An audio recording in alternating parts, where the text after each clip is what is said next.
शालिनी, आओ आओ। आजी की तबीयत कैसी है अब? ठीक है अभी। अच्छा हुआ आपने डॉक्टर को फोन किया, थैंक यू। हाँ तू भी थैंक यू की कोई जरूरत नहीं। अरे शालिनी वहीनी सुबह सुबह?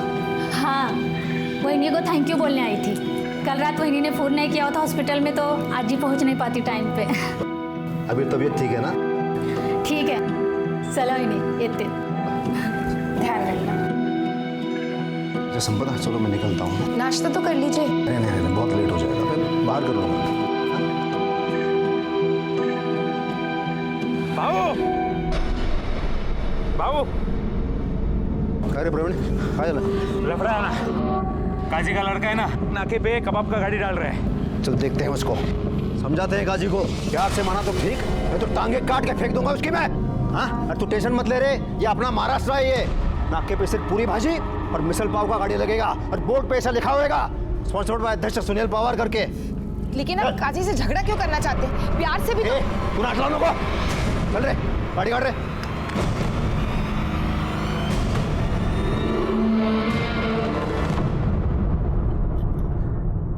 करड़े नहीं, मतलब ठीक है तुम ये लेके आए हो, लेकिन अपने देसी वड़ा पाव का मजा ही अलग है। और ये क्या, ये सॉस क्या लेके आए हो? अरे हिरवी चटनी, हिरवी मिर्ची पाई है ना मोटी मोटी। सर हेड ऑफिस से फैक्स आया है।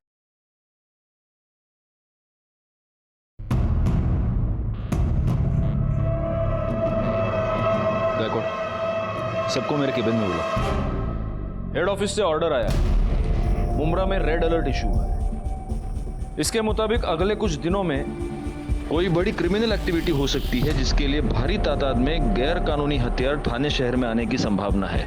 इसीलिए अगले कुछ दिनों तक अगर कोई भी सस्पिशियस एक्टिविटी, आदमी औरत दिखे तो तुरंत एक्शन लीजिए। Yes sir.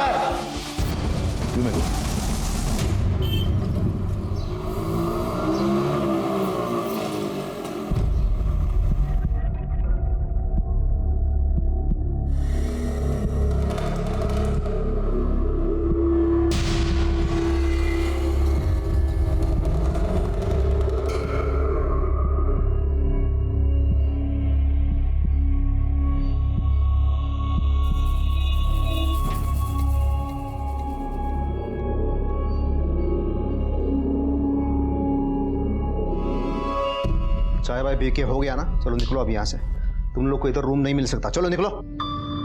भाईजान हम लोग बहुत मुसीबत में, थोड़ा रहम कीजिए बस कुछ दिनों के लिए। अबे कुछ दिनों के लिए, कुछ घंटे के लिए मैं तुम लोगों को अपने घर में नहीं रखेगा। चलो निकलो। क्या बोल रहे हैं आप? घर आए हुए मेहमानों से ऐसे बात करते हैं क्या? ये मेहमान की बच्ची, इधर मेरे को मालूम नहीं ये लोग कौन है करके। मालूम, इंसान है हमारे जैसे। ये इंसानों के वजह से भाईजान हम लोग गलत नहीं है, निकाह करके आए। आपको यकीन नहीं तो हम काजी का कराना मत दिखा सकते, तो थोड़ा मदद कीजिए हमारी। आपको जो किराया चाहिए हम दे देंगे। क्या पैसे का लालच दे रहा है तू मेरे को? बोलना। जबान दी है मैंने, ये यहीं रहेंगे। तेरे को मालूम है ना कौन सी पार्टी के लिए काम करता हूँ मैं? उन लोग को पता चल गया ना कि मैंने इन लोग को अपने घर में रखा है, सबसे पहले मेरे को फोड़ देंगे वो।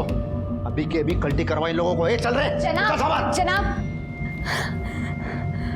खुदा के लिए हमारी मदद कर दीजिए, बस कुछ दिनों के लिए हमें यहाँ पनाह दे दीजिए। हम आपको ज्यादा परेशान नहीं करेंगे, अल्लाह ताला आपकी हर मुराद पूरी करेंगे, बस हमारी मदद कर दीजिए। हाथ जोड़ने की क्या जरूरत है?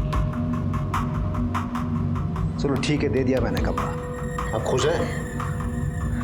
शुक्रिया जनाब। लेकिन बहुत ज्यादा खुश नहीं होने का, और घर के बाहर ज्यादा घूमना फिरना नहीं। हाँ, और जो नमाज दुआ जो पढ़ता है ना, वो ऊपर कमरे में पढ़ने का। वो क्या, वो मेरे एरिया में थोड़ा सा टेंशन चल रहा है इसलिए बोल रहा हूँ। जी जनाब। शुक्रिया। थोड़ा देखो ऊपर जा। आइए मैं आपकी मदद कर देती हूँ। अस्सलाम वालेकुम भाईजान। जी खैरियत से पहुंच गए? हाँ रहने को मिल गया। हाँ हम आपको एड्रेस सेंड करते हैं ना, आप अपना बंदा भेज के बक्सा उठा लीजिए। अल्लाह हाफिज। क्या कहा उन्होंने? वो एक नंबर सेंड करते हैं, उसे फ़ोन करेंगे तो बक्सा लेकर जाएगा।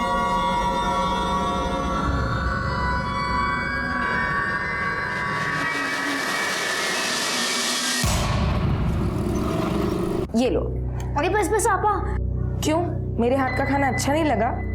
नहीं नहीं, खाना तो बहुत लजीज है, लेकिन मेरी खुराक जरा कम। वाकई खाना बहुत लजीज है आपका। ये संपदा खाना तो अच्छा बनाती है, लेकिन रोज वेज खा खा के तो बोर हो गया मैं। अगर ये मटन बिरयानी ऐसा कुछ हो जाए तो मज़ा आएगा। अरे हाँ मुमताज़, तुम्हें मटन बिरयानी बनाना आता है क्या? भाईजान मुमताज़ तो बहुत ही उम्दा बिरयानी बनाती है, आपका पेट भर जाएगा पर नीयत नहीं। तो फिर ठीक है, कल का प्लान मुमताज़ के हाथ की मटन बिरयानी। बेशक।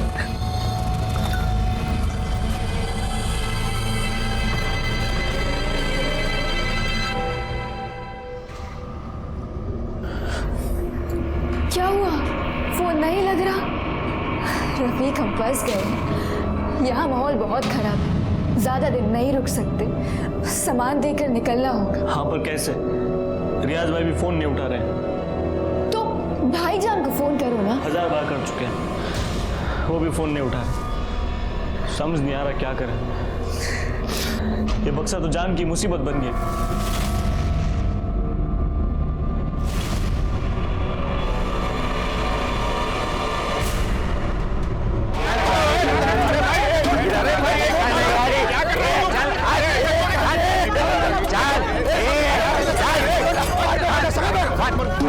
मैंने कहा था इनसे काजी से झगड़ा मत करना।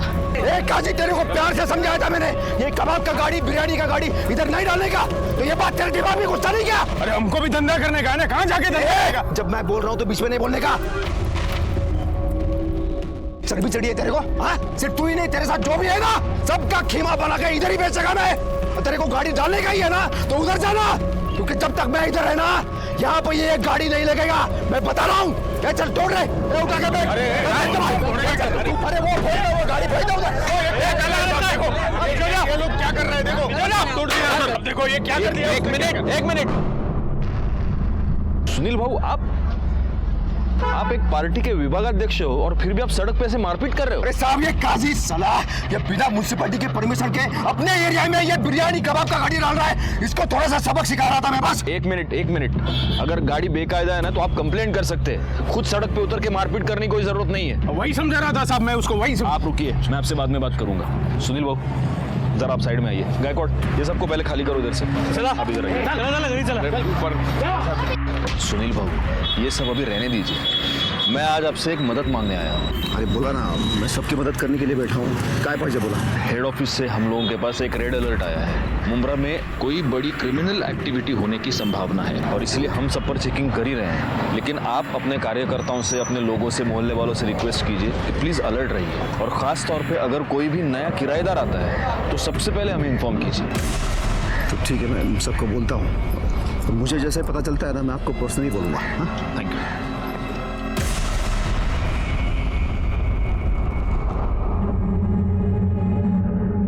अरे ये भाई लोग यहाँ पे तमाशा नहीं चल रहा, चलो निकलो। ये चल जा रहे, सुनी ना सब तू गुस्सा क्या तेरे दिमाग में? मैं क्यों मना कर रहा था इन लोग को रखने के लिए? चलो अभी निकलते हैं यहाँ से, इससे पहले कोई देख ले। चलो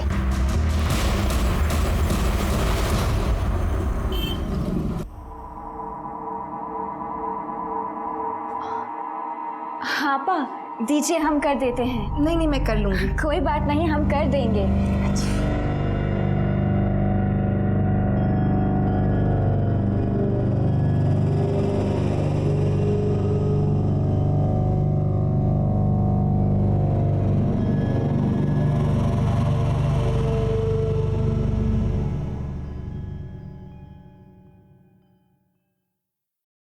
मैं स्कूल जा रही हूँ, आप नाश्ता करके काम। अरे अभी तक तैयार नहीं हुए, आज काम पे नहीं जाना है क्या?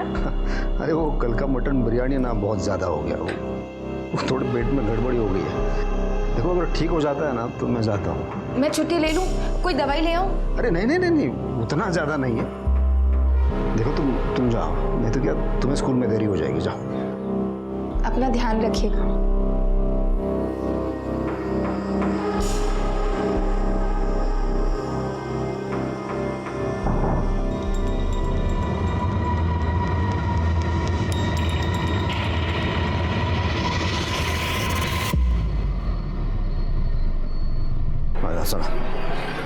अरे दर्शन, प्रवीण, अच्छा, अपने सारे कार्यकर्ता वो माने, शिरवाड़कर, साळुंके सब आ रहे हैं ना? सब आ रहे हैं। क्योंकि क्या मुझे इसमें पार्टी में सबका समर्थन चाहिए, तभी मैं बात को आगे बढ़ा सकूँ। हाँ भाऊ, बरोबर है। लेट होने वाला है, भाऊ ने बोला था टाइम से आने का। भाऊ, आपके साला सब हाल उसमें रागिणी। नमस्ते जीजा जी। नमस्ते, कैसी हो तुम? मैं अच्छी। अच्छा सुन ना, तेरी ताई तेरे को बहुत याद कर रही है, जब तेरे को टाइम मिले तो घर पे आ जाना। ठीक है, कल आती हूँ। ओके ठीक, कल आना। बाय जीजा जी। Bye bye. बाय दादा। क्या रे, अपने जीजा के यहाँ तू काम करेगा, इसका मतलब जब मन में आएगा तब उठ के आएगा तू? हाँ, अरे मैं पगार देता हूँ ना तेरे को, तो टाइम पे आने का, काम करने का। तेरे को मालूम था ना आज पार्टी का मीटिंग है करके? वो रागिनी को कॉलेज में थोड़ा काम था इसलिए लेट हो गया। अरे तो बोल के जाने का ना। चल अब शुरू कर, तो आधे घंटे में मेरे को सब तैयार चाहिए। चल चल चल चल।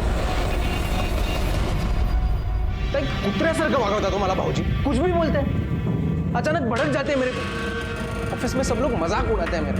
अब बात करो ना उनके साथ। देख, ये तेरे और उनके बीच की बात है, मुझे बीच में मत डाल। और वैसे भी गलती तेरी, थोड़ा पढ़ लिख लेता तो ऐसे गालियां नहीं सुननी पड़ती तुझे। एक तो उन्होंने तुझे काम पे रखा, ऊपर से तू उन्हीं की शिकायत कर रहा है। नहीं जम रहा है ना तुझे, तो छोड़ दे, कोई और काम ढूंढ। ठीक है, समझ रहा हूँ मैं सब, पति है ना आपके वो, कुछ भी हो जाए आप उनकी साइड लोगी। पर याद रखना ताई, जिस दिन मेरी सटक गई ना, बहुत भारी पड़ेगा आपको।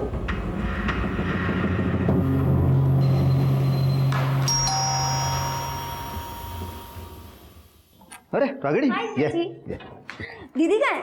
दीदी। अरे रागिणी, तू लेट हो गई, तेरी ताई तो निकल गई स्कूल के लिए। दीदी चली गई। हाँ, मैंने मस्त आप दोनों के लिए पोहा बनाया। अब दीदी तो चली गई, आप खा के देखो कैसा है। तूने बनाया तो अच्छा ही होगा ना। देखो मैं चम्मच लाती वाह वाह वाह। हूँ। मैं अपने हाथों से खिलाती हूँ। अच्छा खिला। कैसा है? दीदी जितना अच्छा नहीं है ना? अरे नहीं, कमाल, बहुत मस्त बना। तूने जो ड्रेस मंगाया था ना, बोला था ना? वो ड्रेस? हाँ, मैं लेके आया, अंदर रखा है, जा। आप पोहा खाओ, मैं देख के आती हूँ। अरे तेरे जीजा को क्या समझाया तूने? हाँ रखा है जीजा जी ने ड्रेस। रागिनी कहाँ देख रही है तू? वहाँ नहीं है। कहाँ है ड्रेस जीजा जी? मैं देता हूँ।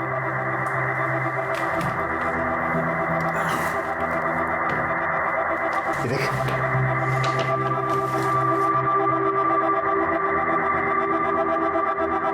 वाह, कितना ब्यूटीफुल ड्रेस है ना जीजा जी। पसंद है? बहुत अच्छा है। मैं अभी ट्राई करूं? अभी? हाँ। अच्छा थोड़ा जल्दी करना, क्योंकि मुझे अर्जेंट काम है। ठीक है। कर ले, मैं हूँ वहाँ।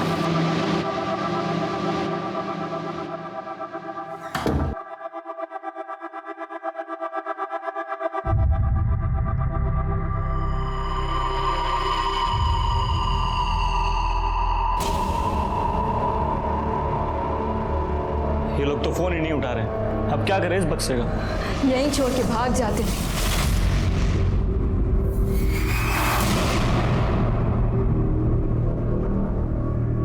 क्या नाम है आपकी बेटी का, कब से लापता है?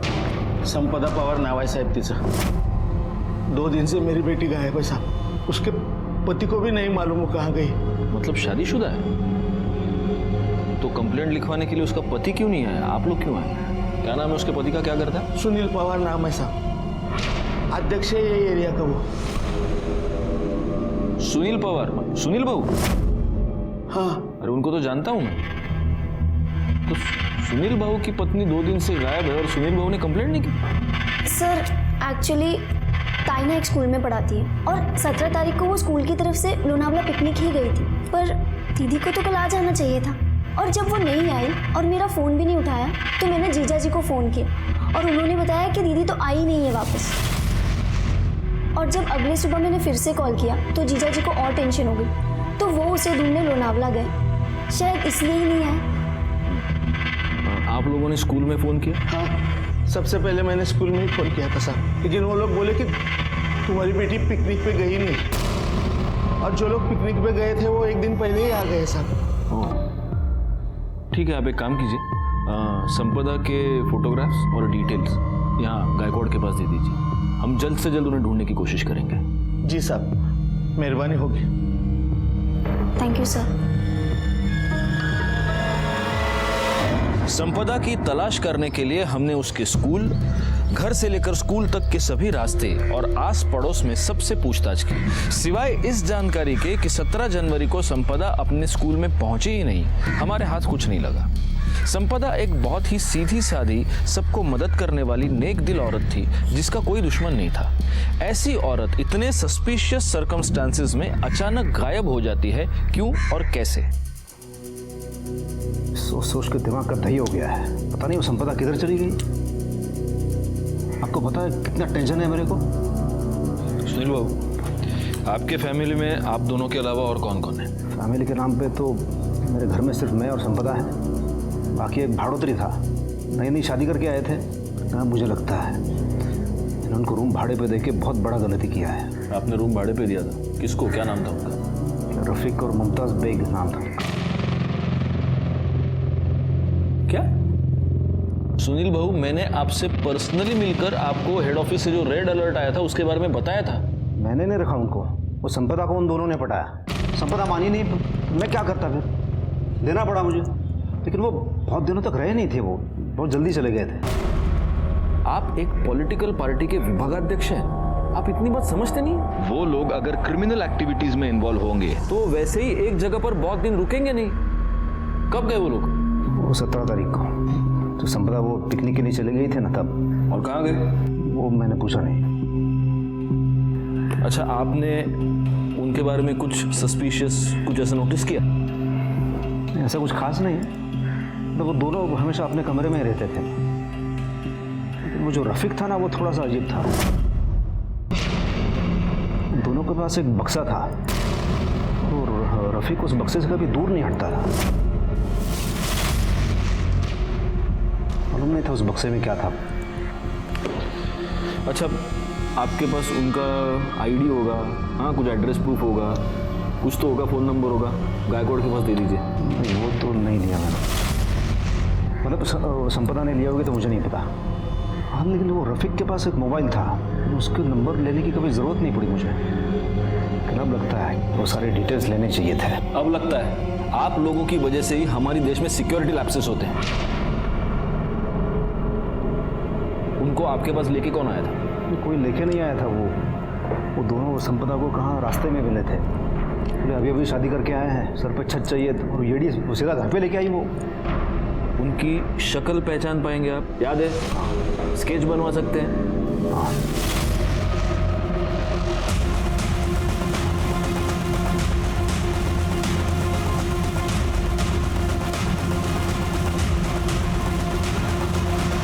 सर, रफीक और मुमताज़ के स्केच बन गए। ग्रेट। फौरन ये स्केचेस आसपास के पुलिस स्टेशन और हमारे खबरियों को भिजवा दो। हमें किसी भी हालत में इन्हें पकड़ना होगा, इससे पहले कि ये किसी आपराधिक घटना को अंजाम दे दें। सर,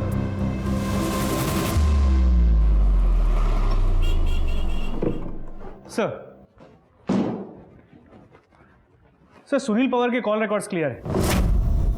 उसके लोकेशन रिकॉर्ड के मुताबिक वो लोनावाला गया था, शायद संपदा को ढूंढने के लिए। लेकिन संपदा के कॉल रिकॉर्ड्स एज एक्सपेक्टेड नहीं है। संपदा का फ़ोन संपदा के गायब होने के 2 दिन बाद तक, मतलब कल शाम तक एक्टिव था, लेकिन उसकी लोकेशन लोनावाला की नहीं थी, यही मुमरा की थी। और उसका फ़ोन इस दौरान कई बार स्विच ऑन और स्विच ऑफ हुआ। हर बार स्विच ऑन हुआ सिर्फ फोटोज़ रागिनी को भेजने के लिए। सर, मुझे लगता है कोई हमें मिसलीड करने की कोशिश कर रहा है। अब ये कंफर्म हो गया गायकवाड़ कि संपदा कभी लोनावाला गई नहीं थी, वो यहीं पर थी। और सर, सबसे इंपॉर्टेंट बात, संपदा के फ़ोन से आखिरी कॉल किया गया था 100 पे। ये कॉल 5 सेकंड के लिए चला, जिसके बाद कट हो गया, और इसके बाद संपदा ने वापस कॉल नहीं की। संपदा और ये कपल एक साथ गायब हुए। हो सकता है इस कपल ने संपदा को किडनैप किया हो। उनसे बचने के लिए जब वो 100 डायल कर रही होगी, तब इन लोगों ने संपदा को पकड़ लिया और फोन कट कर दिया। और फिर किसी को शक ना हो, इसलिए रागिनी को लोनावाला के पिक्चर्स भेजते हैं। सुनील भाऊ ने हमें इस कपल के बारे में ना बताकर बहुत बड़ी गलती की है। एक काम करो, 17 जनवरी को संपदा गायब हुई। उस दिन सुनील भाऊ के घर के आसपास जितने भी फोन्स एक्टिवेटेड थे, उन सब के बारे में बता। सर, हाँ, Mumbra police station inspector Jadhav बोलते हैं। ठीक से देखो, कुछ मिलता है क्या?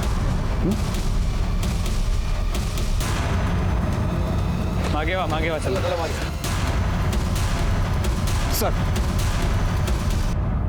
सर ये संपदा पवार है, सर पे बहुत बुरी तरह से चोट लगी है। लाश को पहली बार किसने देखा था? सर ये जवळ मिठा घर है, वहाँ के कुछ लोगों ने सबसे पहले बॉडी देखी है। सर आपने जो फोटो भेजी थी उससे हमने मैच किया और आपको इन्फॉर्म किया। ये सर पे जो घाव हुआ है इसकी वजह से मौत हुई? नहीं सर, सर है बघा 2 गोलियां पेट में मारी गई है, शायद इससे हुई है। आसपास कुछ मर्डर वेपन, इसका मोबाइल, आई कार्ड कुछ भी मिला? नहीं सर, हमने काफ़ी ढूंढने की कोशिश की लेकिन कुछ नहीं मिला। रिकॉर्ड बॉडी को पोस्टमार्टम के लिए भेज दो और इसके परिवार वालों को इन्फॉर्म करो, कह दो कि शिनाख्त के लिए आ जाए। सर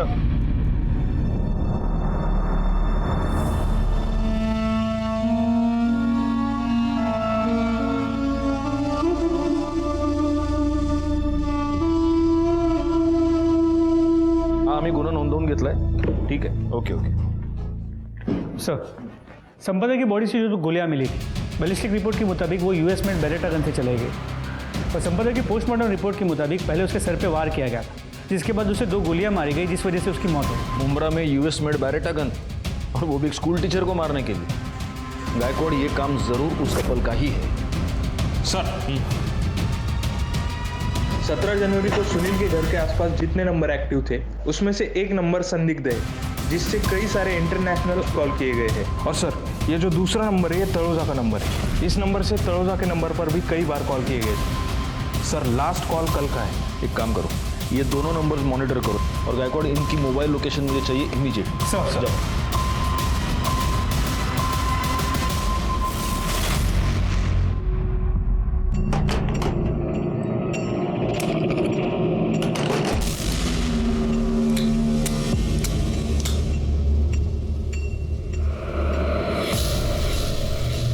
इसमें 2 गोलियां कम है, कहाँ गई? हमें नहीं पता दिया भाई, हमने तो इन्हें छुआ भी नहीं, हमें तो चलानी भी नहीं आती। हमारा काम इस बक्से को आपके हवाले करना था, हमने कर दिया। अब हम चलते हैं, अल्लाह हाफिज। अरे ऐसे कैसे चलते हैं हम, कहाँ चलते हैं? इस मिशन का आगाज किया है, उसे अंजाम भी तो तुम्हें ही देना होगा ना। मतलब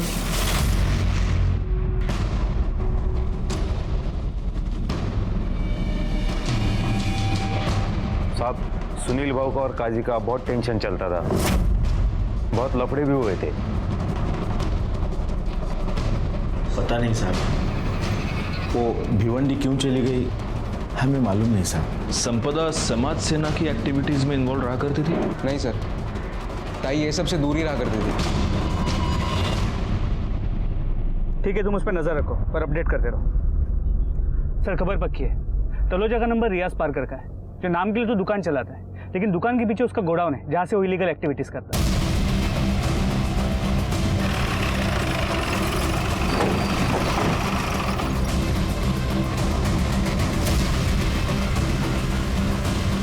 रियाज जी? रफीक और मुमताज कहाँ हैं? कौन रफीक और मुमताज?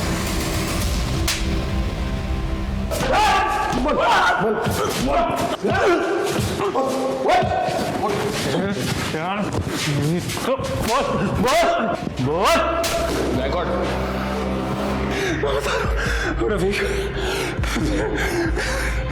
रफीक और मुमताज को मैं इस्तेमाल कर रहा था। सब इधर के लोकल गैंग को बड़ी तादाद में असला चाहिए था, मैंने उन्हें उसी काम में लगा दिया था। उन दोनों का हुलिया बता, हुलिया बता उनका। मोबाइल, उनका मोबाइल में मोबाइल गुड्डे मोबाइल क्यों ऐसा?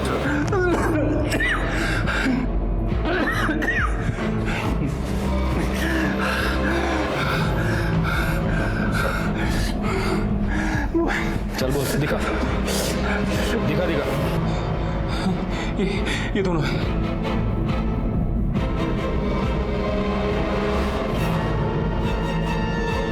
आप कहाँ हैं बता।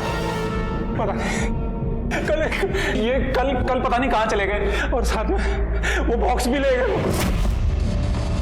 बॉक्स ले गए? क्या था उस बॉक्स में? बैरेट गन्स, मेरा पार्सल था वो, और ब्रांड न्यू गन्स थी, लेकिन उनमें एक गन में दो गोली नहीं थी, गायब थी। करड़े अर्जुन किलो भर मिर्चा गया और सब के सब इसके मुंह में ठूसता हूं। जो मैं कह रहा था वही सच है। संपदा को इनकी असलियत पता चल गई और इसीलिए ये कपल उसको मारकर भाग गया। सर उनका भागना समझ में आता है, लेकिन संपदा की बॉडी को वहाँ भिवंडी में डिस्पोज करना समझ में नहीं आ रहा। होगा, इसका भी कोई ना कोई रीजन होगा। और ये रियाज जो हमसे कह रहा है कि ये कपल भाग गया है, ये झूठ है। इस रियाज ने ही जरूर इनको किसी मिशन पर भेजा है और हमें उस मिशन के बारे में पता लगाकर जल्द से जल्द उन्हें रोकना होगा। हमारे पास वक्त बहुत कम है। सर, वो सुलेमान काजी को लेकर आए हैं। एक नंबर का मक्कार इंसान है वो सुनील। मोहल्ले में हमारा जीना हराम कर रखा है उसने, हमारा धंधा बंद करवा दिया। हर रोज एक नई मुसीबत खड़ी कर रहता है वो हमारे लिए। और इसलिए तुमने उसकी बीवी को मार दिया। अल्लाह माफ करे, मैं क्यों मारूंगा उसकी बीवी को? मुझे तो लगता है कि सुनील ने खुद अपने हाथों से अपनी बीवी का कत्ल किया है, वो भी उसकी साली के चक्कर में है। आपको शायद पता नहीं था, सुनील और उसकी साली रागिनी का प्यार परवान चढ़ रहा है। तोहफे देना, तफरी करना, घूमना फिरना तो आम बात हो गई है उन लोगों के लिए। और तुझे कैसे पता कि सुनील का उसकी साली के साथ चक्कर चल रहा है? इश्क और मुश्क छुपाए नहीं छुपते साहब। कितनी बार सुनील ने हमारे भतीजे की दुकान से कीमती तोहफे खरीदवा कर दिए हैं रागिनी को।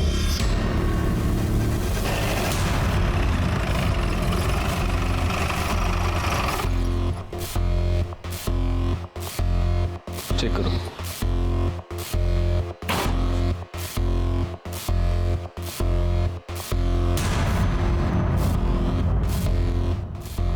सुनिए, ये सुनील भाऊ के घर पे ताला लगा है। कहाँ गए हैं, कब आएंगे, कुछ पता है? भाऊ तो कल से ही नहीं दिखे। कल से ही घर में ताला लगा हुआ है।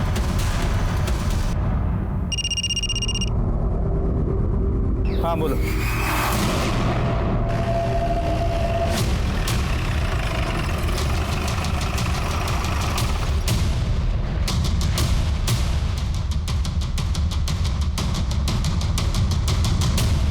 सर, बॉडी के पास पर्स और मोबाइल मिला है। देखो तो।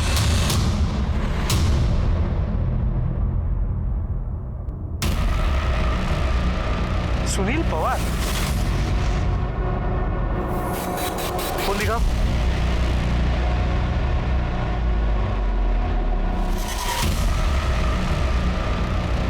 फोन को बुरी तरह डैमेज करने की कोशिश की गई, स्विच ऑन भी नहीं होता। और सर, पीठ के ऊपर एक वार भी किया है। और सीने पे तो इतने वार किए हैं कि लगता है मारते वक्त किसी ने अपना पूरा गुस्सा इस पर निकाला है। एक काम करो, बॉडी को पोस्टमार्टम के लिए भेजो और वो मोबाइल लैब भेजो। सर, पीएम रिपोर्ट के मुताबिक सुनील पवार का मर्डर 22 जनवरी को दोपहर 2 से 4 के बीच में हुआ है। और सबसे खास बात यह है गायकवाड़ कि सुनील के बॉडी पर 8 से 9 इंच के चाकू से कम 20 बार वार किए गए। 20 बार मतलब जिसने भी सुनील बाबू का मर्डर किया है उसने बहुत ही गुस्से और नफरत में उसका मर्डर किया है। और इसीलिए उसका खून होने के बाद, वो मरने के बाद भी वो मर्डर उस पर लगातार वार करता रहा। सर, रफीक का फोन कुछ मिनट पहले ही मानखुर्द में ऑन हुआ है। फौरन उसकी एग्जैक्ट मोबाइल लोकेशन निकालो, हमें जल्द से जल्द निकलना होगा।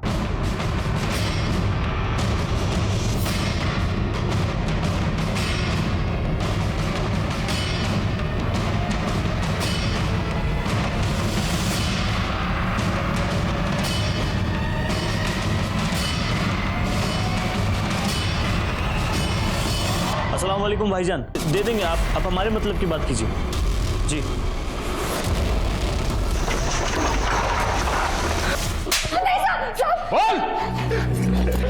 हम सच कह रहे हैं सर, वो असला हमारा नहीं है।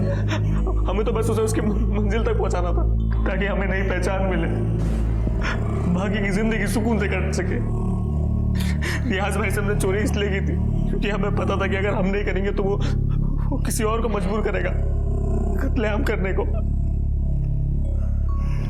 जनाब, हम सच कह रहे हैं। वो हथियार तुम्हें एक नई जिंदगी देने वाले थे। मतलब जनाब, हम दोनों एक दूसरे से मोहब्बत करते हैं, पर हमारे घर वाले कास्ट की वजह से हमारे निकाह के खिलाफ थे।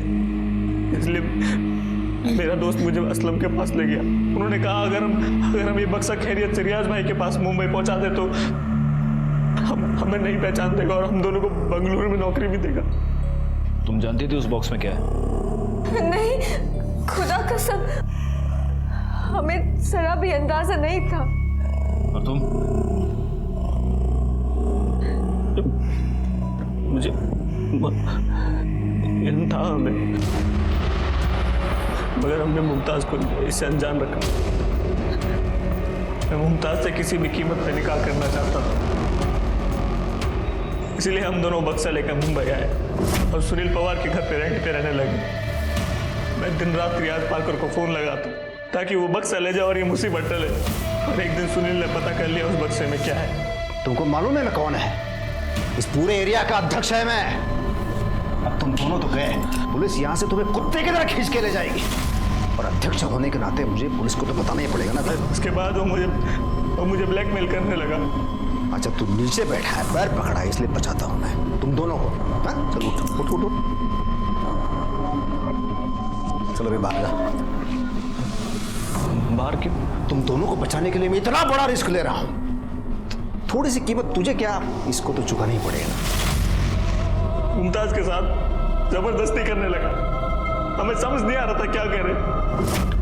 हमें संपदा आपा की याद है, उनके पास जाके हमने सब तफसील से बता दिया, पर शर्म नहीं आती उनके बारे में इतना घटिया झूठ बोलते हुए?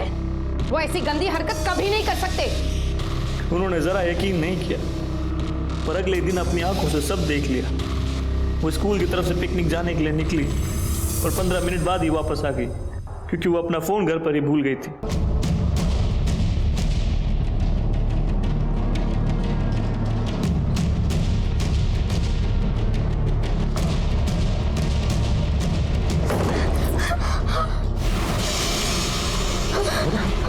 इसका मतलब ये लोग सच बोल रहे थे। मैंने इनकी बात पे भरोसा नहीं किया। तुम पर आंख बंद करके मैंने भरोसा किया, तब ये सब। संपदा, अरे तू गलत समझ रही है। इनको थोड़ा सा सबक सिखा रहा था। मेरे को मालूम नहीं ये लोग क्रिमिनल हैं। अरे गन का बक्सा लेकर घूम रहे हैं। तेरे को बेवकूफ बनाया इन लोगों ने। ये लोग तो पराए, लेकिन आपको क्या हो गया? तुमने पुलिस को खबर क्यों नहीं की? तुमने मुझे धोखा दिया है। छोड़ने वाली नहीं हूँ मैं तुम्हें। पुलिस को जाके अभी सब बता दूंगी मैं। ये संपदा, रुक ना, मेरी बात सुन रहे। मेरी बात सुनना, मैंने कुछ नहीं किया। तू कहाँ जा रही है? तू रुक जा। अरे संपदा, क्या कर रही है तू ये? मैं तुम्हारी करतूतों के बारे में पुलिस को बता के रहूंगी। तू ऐसा नहीं करेगी, तू क्या करेगी? कुछ नहीं सुनना मुझे। बात सुन।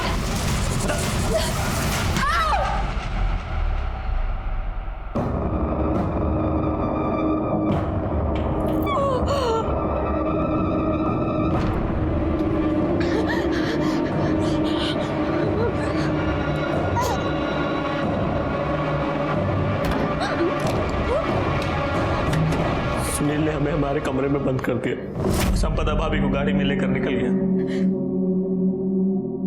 उसके पास गन कहां से आई? जनाब, वो गन उसने हमारे बक्से से निकाली थी। जिस दिन तो उसे बक्सा मिला उसने अपने कब्जे में ले लिया। उसके बाद वो निकल गया और कुछ घंटे बाद प्रवीण के साथ वापस आया और हम दोनों को घर से बाहर निकालने लगा।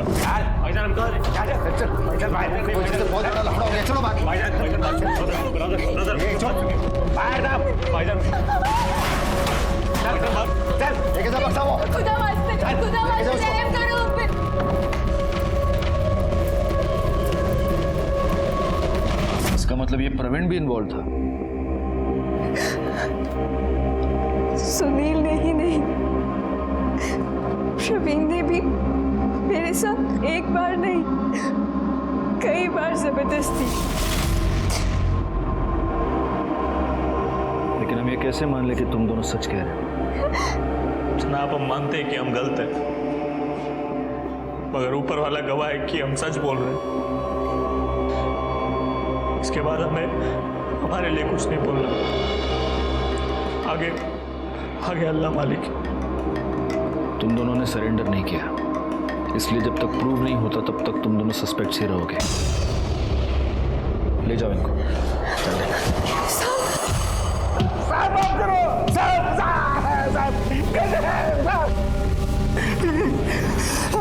तू जब तक बोलेगा नहीं हमारे हाथ रुकेंगे नहीं। बोल। साहब, भाव की मर्जी से ही मैं मुमताज के साथ क्या जबरदस्ती करता था साहब। मुमताज तेरे सुनील भाव की प्राइवेट प्रॉपर्टी थी क्या? साहब आगे बोल, आगे क्या हुआ बोल। साहब, भाव मेरे को फोन करके बुलाया मैं उनको रास्ते में मिला, देखा तो संपदा वहिनी के सर से खून बह रहा था, वो बेहोश थी। फिर हम लोग उधर से भिवंडी चले गए सुनसान जगह पे।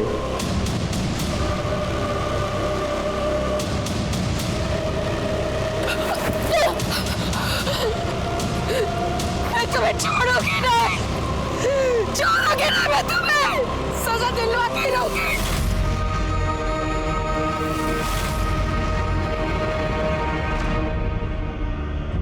आगे क्या हुआ बोल। बता दो सब। फिर भाव ने वहिनी का फोन मेरे पास दिया और बोला कि थोड़ी थोड़ी देर बाद चालू करने का और इंटरनेट से लोनावला के फोटो रागिनी को भेज देने का। फिर उसके बाद उन्होंने वो फोन तोड़ के फेंकने के लिए कहा। ये सब चीज भाव ने जेल में जाने से बचने के लिए वहिनी का मर्डर किया साहब। और तेरे सुनील बाबू को क्यों मारा तूने? माँ कसम साहब, मैंने नहीं मारा। मुमताज पर रेप करने के जुर्म में और संपदा के मर्डर में मदद करने के जुर्म में तेरे को अरेस्ट करता हूँ। रफीक के पास मिले बरेटा गन के बॉक्स ने और प्रवीण के बयान ने यह साबित कर दिया था कि संपदा का मर्डर उसके पति सुनील पवार ने ही किया था। लेकिन अब यह बात हमारे समझ में नहीं आ रही थी कि सुनील पवार का मर्डर किसने किया। और तभी सुनील पवार का टूटा हुआ फोन रिपेयर होकर हमारे पास आया और उससे हमारी इन्वेस्टिगेशन को एक नई दिशा मिली।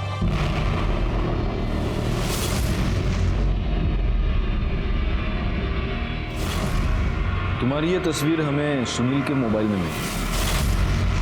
सच बताओ रागिनी, तुम्हारे और सुनील के बीच एग्जैक्टली क्या चल रहा था? सर मुझे सच में नहीं पता कि जीजा जी मेरी फोटो क्लिक कर रहे थे। अगर तुम्हें सच में पता नहीं था तो इस तस्वीर में तुम सीधा कैमरे के लेंस में देखकर स्माइल क्यों कर रही हो? रागिनी सच सच बताओ, वरना पाटिल मैडम तुमसे सच उगलवा लेंगी। नहीं सर हमारा कोई अफेयर ही नहीं था, सिर्फ जीजा साली का मस्ती वाला रिलेशन था। हम बस फ्लर्ट करते थे सर, बाकी और कुछ था ही नहीं। वो सब नहीं था, मतलब फिजिकल नहीं था सर। और तुम्हारी ये ऐसी फोटोज है, ये तुम्हारे अलावा और किसी को पता है? वो रफीक, उसको मालूम है सर। तूने जो ड्रेस मंगाया था ना, बोला था ना, वो ड्रेस? हाँ मैं लेके आया, अंदर रखा है, जा। आप पोहा खाओ, मैं देख के आती हूँ।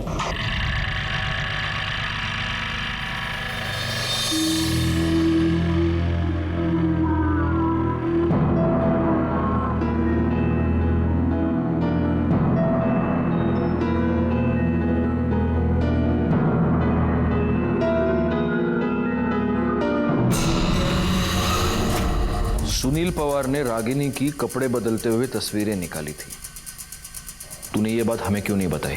जनाब वो ऐसा कुछ हमें याद नहीं आया, हम तो वहाँ गलती से मौजूद थे।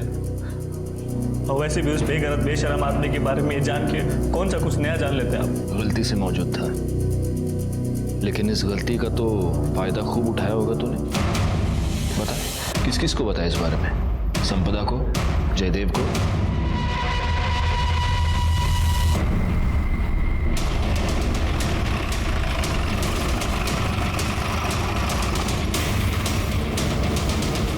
पूरे घर की तलाशी ले लो, कोई भी कोना छूटने ना पाए।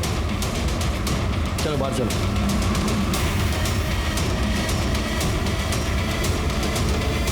बाबा,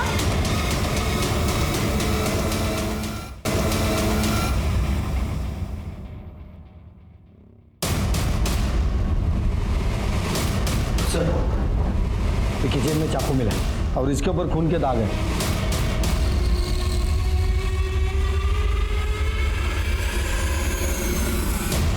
सर फाइल। दिवाकर जी, आपके कॉल रिकॉर्ड ये बता रहे हैं कि 22 तारीख को दोपहर को 1:30 बजे आपने अपने दामाद सुनील पवार को फोन किया था। हाँ साहब। तो क्या बात हुई आपकी? अब मुझे याद नहीं साहब क्यों किया था। तो इसका मतलब आपको याद दिलवाना पड़ेगा। पाटिल भाई करड़े, इन दोनों को तब तक मारते रहो जब तक इनको याद ना आ जाए। आप साइड में आ जाइए, आप सीनियर सिटीजन। ये क्या कर रहे हैं साहब? आइए आइए।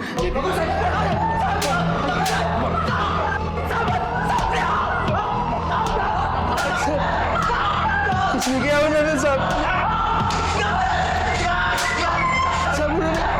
सब मेरी बात मानो साहब, उन्होंने कुछ नहीं किया। रुक जाओ, छोड़ दो इनको। इन्होंने कुछ नहीं किया साहब। सुनील का खून मैंने किया है साहब, मैंने खून किया है सुनील का, मैंने। क्यों? साहब वो मेरी बेटी रागिनी की गंदी तस्वीरें खींचता था। वो रागिनी को महंगे महंगे तोहफे देकर फंसा रहा था, उसके साथ अफेयर कर रहा था। वो मेरी दोनों बेटियों के साथ खेल रहा था साहब। मुझे पता नहीं था कि वो इतना घटिया इंसान था। मैंने जब उसे मारा तब तक मुझे पता नहीं था साहब कि वो संपदा का भी खूनी है, वरना मैं उसे पहले ही खत्म कर देता। उस दिन मैंने उसको फोन करके बुलाया था। बेटे मुझे बहुत चिंता हो रही है, मालूम नहीं पुलिस को क्यों लग रहा है कि संपदा का खून तुमने ही किया है। पुलिस तुम्हारे बारे में पूछताछ करने आई थी। बाबा अब मैं क्या करूं? एक काम करते हैं, टेम्पल रोड के पीछे मिलते हैं, बाद में सोचेंगे क्या करना है।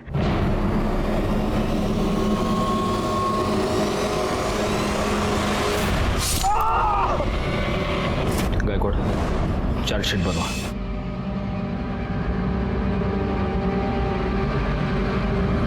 प्रवीण को मुमताज पर रेप करने के और संपदा के मर्डर में भागीदार होने के जुर्म में सजा मिली और दिवाकर राव को सुनील पवार के मर्डर के लिए। लेकिन इस केस में सही माने में विक्टिम थी मुमताज बेग। सुनील और प्रवीण जैसे लोगों ने उसकी अस्मिता को ठेस पहुंचाई। इसी के साथ मैं सीनियर इंस्पेक्टर राजेश यादव आपसे विदा लेता हूं। दोबारा मिलूंगा, तब तक सतर्क रहिए और देखते रहिए क्राइम पेट्रोल दस्तक, क्योंकि मकसद बताना नहीं, बचाना है।